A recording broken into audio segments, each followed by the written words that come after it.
अवधूत चिंतन श्री गुरुदेव दत्त. श्री स्वामी समर्थ. तुम्हा सर्वांचं आपल्या चॅनलवरती खूप खूप मनापासून स्वागत आहे. 31 मार्च 2025 ह्या दिवशी आहे स्वामी प्रगट दिन.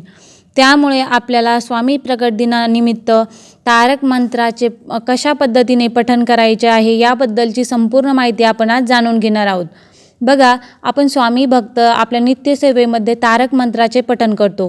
तारक मंत्राचे अनुष्ठान देखील केले जाते, पण काहींना तारक मंत्राचा अनुभव हा येत नाही, कारण आपण करत असलेल्या काही चुकामुळे आपल्याला त्याचा अनुभव हा येत नाही. या कोणत्या चुका असू शकतात याविषयीची माहिती आजच्या व्हिडिओमध्ये आपण आज जाणून घेणार आहोत. त्यामुळे व्हिडिओ शेवटपर्यंत नक्की बघा आणि कमेंटमध्ये लिहा श्री स्वामी समर्थ. बघा, तारक मंत्र हा स्वामींचा अत्यंत प्रभावी असा मंत्र आहे. तारक म्हणजे तारणारा किंवा सर्व संकटापासून दूर नेणारा. स्वामींची नित्यसेवा म्हणून तारक मंत्राचे रोजच्या रोज पठण करावे लागते. जर तुमचे कोणते काम अडून राहिले असेल आणि बऱ्याच दिवसापासून एखादी इच्छा पूर्ण होत नसेल, तर अशा वेळेला तारक मंत्राचे अनुष्ठान करावे. तारक मंत्राचे 11 किंवा 21 दिवसाचे अनुष्ठान कसे केले जाते?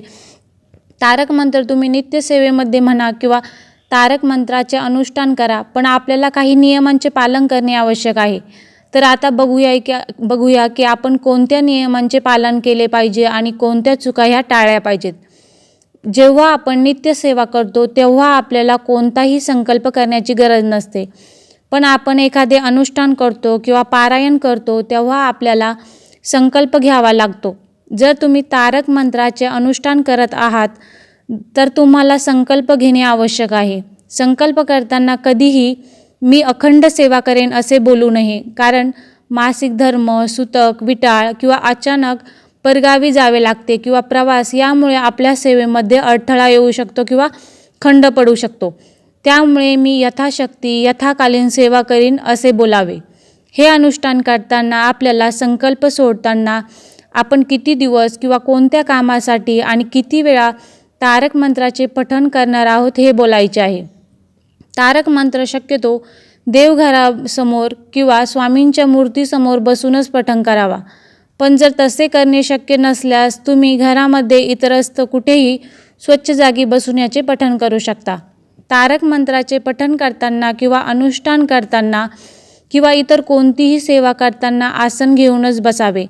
जर तुम्हाला जमिनीवर मांडी घालून बसणे शक्य नसेल तर तुम्ही खुर्चीवर किंवा सोफ्यावर बसावे, परंतु आसन घेऊनच बसावे आणि मग आपली सेवा सुरू करावी. तारक मंत्राचे अनुष्ठान करताना शक्यतो 11 वेळा किंवा 21 वेळा तरी तारक मंत्राचे पठण करावे. पण जर तुम्ही नित्यसेवेमध्ये पठण करत असाल आणि तुमच्याकडे तितका वेळ नसेल तर तुम्ही 1 वेळा, 3 वेळा, 5 वेळा किंवा 7 वेळाही पठण करू शकता. पण जर तुम्हाला अधिक चांगले परिणाम हवे असतील तर तुम्ही नित्यसेवेमध्ये सुद्धा कमीत कमी 11 वेळात तरी तारक मंत्राचे पठण करण्याचा प्रयत्न करावा, जेणेकरून मंत्राची ऊर्जा वाढेल आणि ही ऊर्जा आपल्यालाही प्राप्त होईल. तारक मंत्र हा लक्षपूर्वक एकाग्र चित्ताने पठण करावा, घाईघाईमध्ये पठण करू नये. जर तारक मंत्र तुम्हाला पाठ नसेल तर तुम्ही गुगलवर त्याची प्रिंट काढावी किंवा यूट्यूबवर तुम्ही बघून देखील तारक मंत्राचे पठण करू शकता.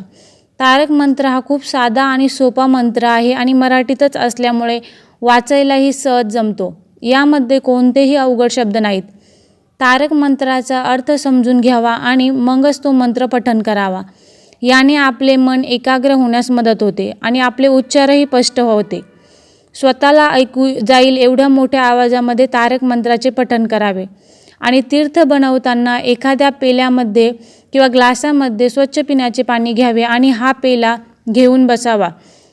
त्याचबरोबर 2 अगरबत्ती किंवा 1 अगरबत्ती लावावी आणि आपला उजवा जो हात आहे तो ग्लासावर ठेवावा आणि तारक मंत्र म्हणण्यास सुरुवात करावी.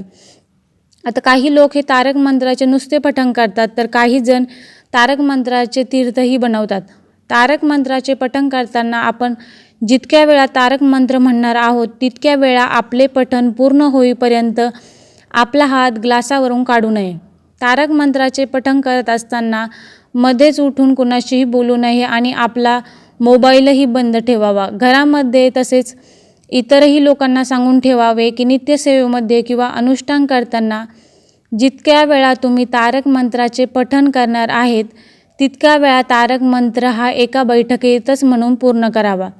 सकाळी अर्धा आणि संध्याकाळी अर्धा असे करू नये. आणि म्हणूनच ज्या वेळेमध्ये आपल्याला तारक मंत्राचे पठण व्यवस्थित करायला जमणार आहे अशी एकच वेळ आपल्याला ठरवून घ्यायची आहे. आणि हा मंत्र तुम्ही 11 वेळा 21 वेळा म्हणणार असेल तर त्याची मोजणीही व्यवस्थित करावी. कारण एखादा मंत्र जास्त वेळा म्हणून झाला तरी चालेल, परंतु आपण संकल्पयुक्त सेवा जर करणार आहोत तर ह्या वेळेला कमी काउंटिंग होता कामा नये.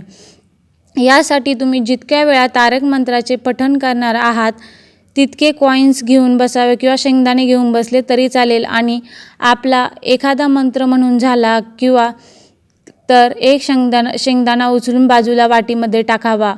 किंवा आजकाल मंत्र काउंटिंग मशीनसुद्धा बाजारामध्ये मिळते, तर त्याचाही वापर तुम्ही करू शकता. तारक मंत्राचे पठण करताना आपण जी अगरबत्ती लावतो त्याची रक्षा फेकून देऊ नये. ती एका डब्बीमध्ये भरून ठेवावी आणि रोजच्या रोज ही विभूती आपल्या कपाळी लावावी. त्याचबरोबर एखादे कामाला जाताना किंवा इंटरव्ह्यूला जाताना आपण ही विभूती डोक्याला लावू शकतो.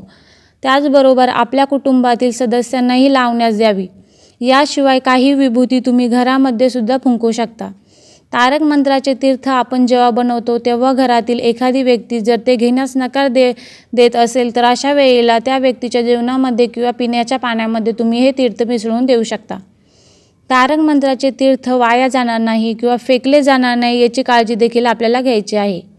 घरामध्ये जर कुणाला मासिक धर्म असेल तर अशा व्यक्तीला हे तीर्थ पिण्यास जायचे नाही. शिवाय सेवा करणाऱ्या व्यक्तीला जर मासिक धर्म असेल किंवा घरामध्ये सुतक विटाळ असेल तर तारक मंत्राची सेवा जी आहे ती करायची नाही. त्याचबरोबर नित्यसेवेमध्ये मांसाहार करून तर तारक मंत्राचे पठण अजिबात करू नये. शिवाय जितक्या दिवसांचा तुम्ही संकल्प घेतला असेल अशा वेळेला संकल्प पूर्ण होईपर्यंत तितके दिवस मांसाहार हा कडकडीत वर्ज्य करायचा आहे. संकल्पयुक्त सेवा करताना परान्नही टाळायचं आहे. आणि परान्न खाल्ल्यानेही, कारण आपल्याला परान्न खाल्ल्यानेही बरेचसे दोषही लागत असतात. परान्न म्हणजेच काय, दुसऱ्या घरचे जेवण किंवा हॉटेलचे खाणे असे परान्न आपल्याला वर्ज्य करायचे आहे. आता तारक मंत्राचे तीर्थ बनवताना जो काही पाण्याचा ग्लास आहे तो डायरेक्ट जमिनीवर ठेवायचा नाही आहे. त्याच्या खाली एखादी छोटीशी प्लेट ठेवायची आहे किंवा एखाद्या पाटावर तो ग्लास ठेवून नंतरच आपल्याला तारक मंत्राचे पठण करायचे आहे. तारक मंत्र जर पाठ असेल तर एकदा म्हणण्यास साधारण 1 मिनिटभर लागतो. अशा वेळेला जर तुम्ही 11 वेळा तारक मंत्र म्हणण्याचा संकल्प घेतला तर 10 ते 15 मिनिटांमध्ये आपली ही सेवा पूर्ण होते. म्हणूनच आपल्याकडे जेव्हा मोकळा वेळ आहे आणि आपल्याला शांतपणाने ही सेवा करता येईल अशी वेळ सेवेसाठी निवडावी. तर हे काही महत्त्वाचे नियम होते जे आपण तारक मंत्राचे नित्यसेवेमध्ये पठण करताना किंवा अनुष्ठान करताना पाळायला पाहिजे.